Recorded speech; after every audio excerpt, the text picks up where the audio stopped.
வணக்கம் நண்பா, நான் உங்கள் எம்கே. என்னடா எதுவும் திருவிழாக்கு எதுவும் போயிட்டேன்னா எதுவும் ராட்டினம் எதுவும் சுற்றுதா அப்படின்னு நினச்சிக்காதீங்க. இது என்னோட ஸ்ப்ளெண்டர் பஸ்ஸோட டயர் தான். இன்றைக்கி அதை பற்றின வீடியோ தான். அது டயர் லைட் எப்படி ஃபிக்ஸ் பண்ணுறது அப்படிங்கிறத பற்றி பார்க்க போகிறோம். அதுக்கு முன்னாடி நம்ம சேனலை சப்ஸ்கிரைப் பண்ணவங்க பண்ணிடுங்க. பைக் சம்மந்தப்பட்ட நிறைய வீடியோஸ் காத்துட்ருக்கு, அதுவும் நம்ம மொழி தமிழில். வாங்க இதை எப்படி ஃபிக்ஸ் பண்ணலாம் அப்படிங்கிறத பார்க்கலாம்.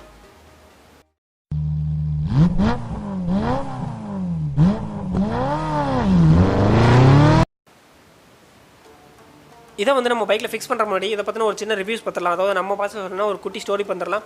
இது வந்து ஒரு பேக்கில் செட்டாப் 2 பீஸ் இருக்கும். தனித்தனியாக 2 பீஸ் வாங்க வேண்டிய அவசியம் இல்லை. ஒரே பேக்கில் 2 பீஸுமே வந்துடும். அடிஷ்னலாக சில அக்சசரிஸ்லாம் கொடுத்துருக்காங்க. அதெல்லாம் என்ன அப்படிங்கிறத டீட்டெயிலாக பார்க்கலாம். இது வந்து ப்ளூ கலரில் எரியக்கூடியது.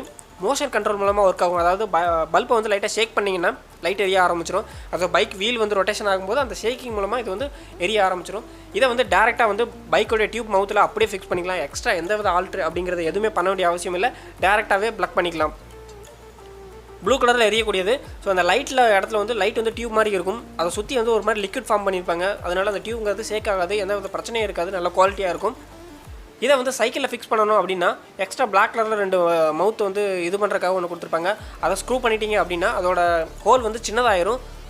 சைக்கிள் டியூபுக்கு ஏற்ற மாதிரி அது வந்து செட் ஆக ஆரம்பிச்சிடும். இதை வந்து பைக்லேயும் யூஸ் பண்ணிக்கலாம், சைக்கிளையும் யூஸ் பண்ணிக்கலாம். ஃபஸ்ட்டு என்னோட ஸ்ப்ளெண்டர் ப்ளஸில் ஃபிக்ஸ் பண்ணுறேன், அதுக்கப்புறம் சைக்கிளில் ஃபிக்ஸ் பண்ணுறது அப்படிங்கிற பார்க்க தரலாம். முதல்ல நீங்கள் வாங்கினோன்னே ஒரு சின்ன விஷயம் செய்ய வேண்டியிருக்கும். இந்த இடத்த வந்து ஓப்பன் பண்ணிங்க அப்படின்னா ஓப்பன் ஆகும். உள்ளே அப்படி என்ன இருக்கும் அப்படின்னு பார்த்தீங்கன்னா ஒரு பேப்பர் மூலமாக அதை வந்து ஸ்டாப் பண்ணி வச்சுருப்பாங்க. நம்ம வாங்குற வரைக்கும் அது அப்படி தான் இருக்கும். ஏன்னா பேட்டரி லோவாக இருக்கக்கூடாது, ஷேக்கிங் மூலமாக லைட் எரியக்கூடாதுங்கிறக்காக ஸ்டாப் பண்ணுறக்காக வச்சுருப்பாங்க. அந்த பேப்பர் மட்டும் நீங்கள் எடுத்துட்டிங்கன்னா இனிமேல் வந்து லைட்டு ஒர்க் ஆக ஆரம்பிச்சிடும். அதுக்கப்புறம் அந்த பேப்பரை எடுத்துகிட்டு நம்ம வந்து அதை ஸ்க்ரூ பண்ணிட வேண்டியதான். ஸோ ஸ்க்ரூ பண்ணும்போதே தெரியும், லைட்டாக ஷேக்காக அந்த பல்ப் வந்து லைட்டாக எரிய ஆரம்பிச்சிருச்சு. நீங்கள் பார்த்தீங்கனாலே தெரிஞ்சிருக்கும். ஸோ ஷேக் பண்ணால் லைட் வந்து எரிய ஆரம்பிச்சிடும். ஸோ வீல் ரொட்டேஷன் ஆகும்போது அந்த ஷேக்கிங்கில் தான் அந்த லைட் வந்து எரியுது. ஓகே, இதை வந்து பைக்கில் ஃபிக்ஸ் பண்ணுறது அந்த பெரிய கம்பசூத்திரம்லாம் ஒன்றும் இல்லை. ஈஸியாகவே அப்படி ஃபிக்ஸ் பண்ணிக்கலாம். நம்ம மவுத்துக்கிட்ட வச்சுட்டு லைட்டாக திருகுனீங்கனாலே போதும், ஃபிக்ஸிங் ஆயிரும். ஸோ மேக்ஸிமம் ஒரு லெவல் அளவுக்கு டைட் பண்ணுங்கள். ரொம்ப டைட் பண்ணிங்க அப்படின்னா ஃபுல்லாகவே பிளாஸ்டிக் மெட்டீரியல் தான், உடஞ்சிட்டு வந்துடும். ஸோ ரொம்ப ஸ்ட்ரென்த்து கொடுத்தெல்லாம் டைட் பண்ண வேண்டியதில்லை. ஒரு அளவுக்கு டைட் ஆயிடுச்சு அப்படிங்கிற அளவுக்கு டைட் பண்ணால் போதும். ஓகே, ஃப்ரண்ட் வீலே நம்ம அதே மாதிரி ஃபிக்ஸ் பண்ணிக்கலாம்.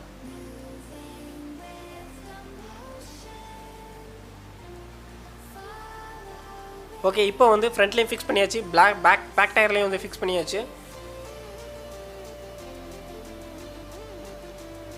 இப்போ வந்து ரன் பண்ணும்போது எப்படி இருக்குது அப்படிங்கிறத பார்க்கலாம். ஸோ வந்து நல்ல வெளிச்சத்தில் ரன் பண்ணுறேன். ஸோ பக்கத்தில் இருக்கிறப்ப அந்தளவு இருக்காது, நைட்டில் எப்படி இருக்குது அப்படிங்கிறத பார்க்கலாம். ஸோ நைட்டில் வந்து 2 வீலும் ரொட்டேட் ஆகும்போது இதோட நல்லாயிருக்கும்.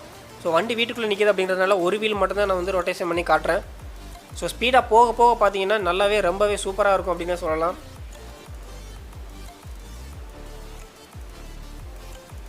ஸோ ஸ்லோ பண்ண அதோட பவர்ஸ் அப்படி குறைஞ்சிட்டே வந்துடும். ஸோ எப்போ பிரேக் அடிக்கிறீங்களோ, எப்போ வந்து அதோட ஷேக்கிங் வந்து நிற்கிதோ அப்போ வந்து லைட் வந்து ஆஃப் ஆயிரும்.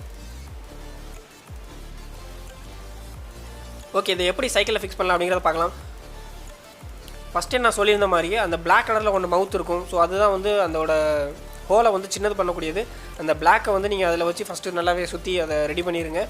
அதுக்கப்புறம் ஈஸியாக வந்து சைக்கிளோட டியூப் மவுத்தில் வந்து ஈஸியாக ஃபிக்ஸ் பண்ணிக்கலாம். அவ்வளோதான். இது சைக்கிளையும் ஃபிக்ஸ் பண்ணிக்கலாம், பைக்லையும் ஃபிக்ஸ் பண்ணிக்கலாம். இந்த அக்சசரிஸ் உங்களுக்கு வேணும் அப்படின்னா mkbikerpitstop அப்படிங்கிறத கான்டெக்ட் பண்ணுங்கள். கீழே லிங்க் கொடுத்துருக்கேன், மறக்காம போய் செக் பண்ணி பாருங்கள்.